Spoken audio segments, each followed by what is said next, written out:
네, 오늘 말씀은 시편 11편 말씀입니다. 다윗의 시라고 제목이 되어 있는데 다윗은 내가 여호와께 피하였거늘이라고 하는 이 시편의 배경과 상황에 대해서 얘기하고 있습니다. 다윗은 여호와께 피하였다라고 되어 있습니다. 그러니까 우리의 삶의 방향이 어딘가, 어려움을 만날 때 어떠해야 되는가, 여호와께 피해야 되는 게 우리의 삶입니다. 그런데 오늘 본문의 1, 2, 3절은 여호와께 피하는 게 정답임에도 불구하고 그렇지 않게 얘기를 한다는 겁니다. 한번 설명을 드리겠습니다. 1절 이제 중반에 넘어가면 너희가 내 영혼에게라고 얘기합니다. 분명히 다윗은 지금 여호와께 피하였다라고 얘기하는데 이게 정답인데 그럼에도 불구하고 수많은 우리 그리스도인들, 오늘날 따지면 성도들은 그럼에도 불구하고 뭐라고 얘기하느냐? 너희가 내 영혼에게 새같이 너의 산으로 도망하라고 얘기합니다. 우리가 여호와께 피하는 게 맞습니다. 그런데 사람들은 이런저런 조언을 하면서 이렇게 얘기합니다. 너의 산으로 도망하라.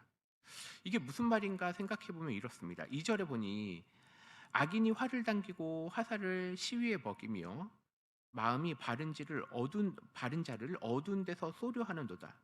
그러니까 너가 이렇게 하나님 뜻대로 살려고 하지만 실제로 악인은 더 악랄하니 그래서 3절에 너의 터가 무너지면 어떡하냐? 우리가 무엇을 할 수 있냐? 의인이 무엇을 할 수 있느냐? 그러니까 너는 너의 산으로 피하라고 얘기하는 거예요. 그러니까 두 가지가 있습니다. 여호와를 따르는 자들에게는 여호와께 피할 것이냐 아니면 너의 산, 내 산으로 피할 것이냐라고 얘기합니다. 근데 사람들은 상당히 이런 얘기를 하는 겁니다. 우리가 말할 때는 여호와께 피해야 됩니다. 라고 말을 하지만 실제로 우리가 성도 간의 대화들을 보게 되면 이렇게 하면 됩니다. 이렇게 하면 됩니다. 이렇게 하면 됩니다. 어려울 땐 이렇게 해야 됩니다. 라고 얘기하는데 그게 아니라는 거예요. 시편 11편은 철저하게 우리가 여호와께 피하라고 얘기하고 있습니다. 그럼에도 불구하고 많은 상황이 우리가 여호와께 피하는 것보다 우리가 어떻게 하면 이 세상에서 성공할지, 악을 피할지 이렇게 얘기하는 거죠. 이렇게 하면 성공합니다. 이렇게 하면 우리가 어려움을 겪지 않습니다. 이렇게 하면 우리가 그 어려움을 벗어날 수 있습니다라고 얘기하지만 다윗은 내가 여호와께 피하였거늘이라고 되어 있습니다. 그래서 어찌함이냐 1절 후반에 어찌함이냐 사람들이 이렇게 얘기한다는 겁니다.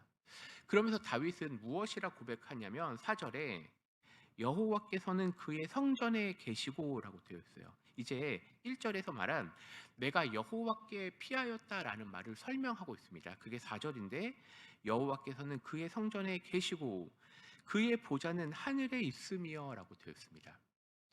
구약에서는 하나님을 만난다, 하나님의 뜻을 구한다, 하나님께 피한다라는 건 성전에 가는 것이었습니다.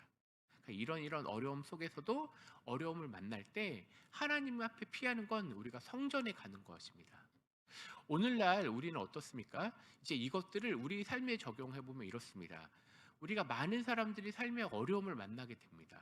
내 인생에서 계획하지 않은 사건 사고가 일어납니다. 그럴 때 내 인생이 내 뜻대로 되지 않는다고 하는 그 순간에 우리는 나의 눈이 여호와께 피하고 있는가, 내 마음이 하나님을 향하고 있는가라고 되어 있습니다.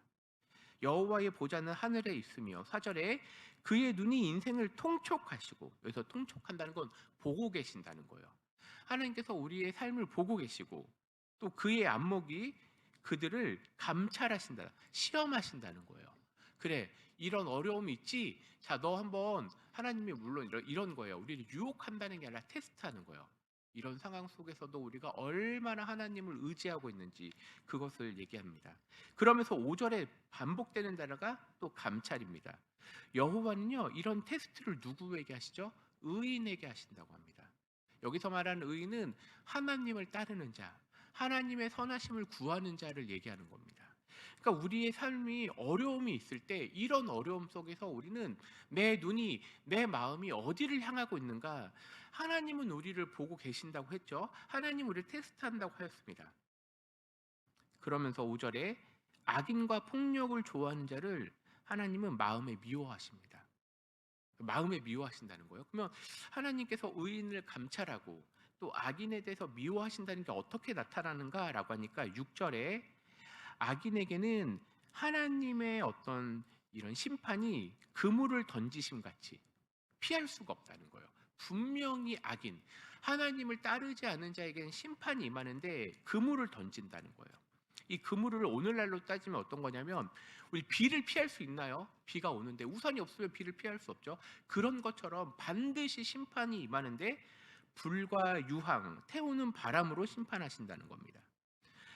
불과 유황은 대표적으로 소돔과 고모라를 심판하셨을 때 나왔던 것이고요. 이 태우는 바람은, 이게 이스라엘에 가면 뜨거운 바람이 있습니다. 이 뜨거운 바람은 사막의 바람이고, 이 사막의 바람은 온 땅을 마르게 하는 거예요. 그러니까 불과 유황과 태우는 바람으로 악인은 반드시 심판하신다.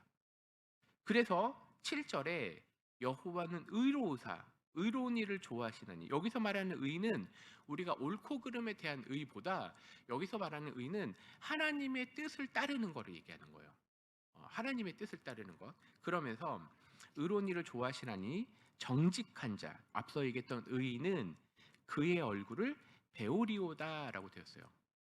자, 근데 제가 여기에서 이 시편 11편을 보면서 제목을 한번 정했는데 하나님과 눈맞춤이라고 정했습니다.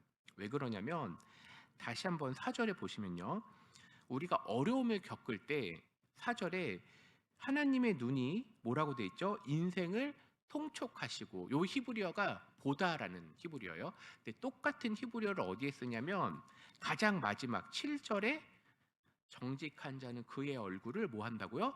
본다. 이 똑같은 히브리어를 써요. 그러니까 우리가 어려움을 만나거나 고난 가운데 있을 때는 뭐 하는 시간이에요? 하나님과 눈맞춤하는 시간이에요.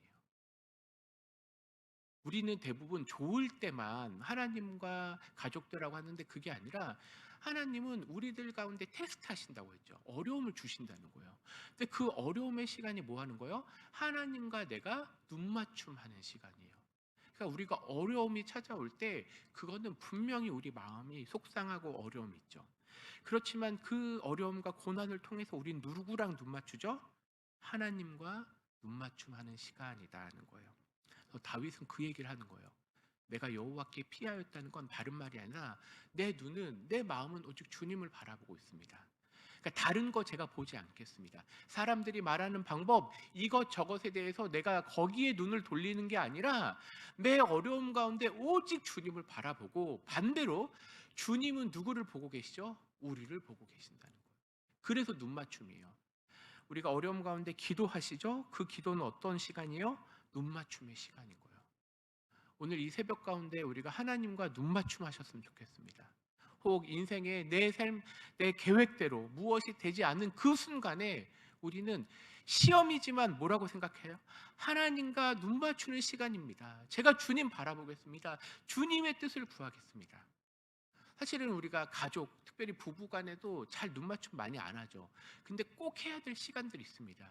우리가 어려울 때 눈 맞춤하는 것처럼 이 시간, 어려움이 왔을 때 뭐 하라고요? 하나님과 눈 맞춤하니 하나님 나의 기도에 귀를 기울여 주시고 나의 어려움을 봐주시옵소서. 그러나 동시에 저는 이 시간에 다른 걸 보지 않겠습니다. 산으로 피하지 않겠습니다. 오직 여호와만 바라보겠습니다. 이 놀라운 은총이 이 새벽 가운데 있기를 소망합니다. 기도하겠습니다.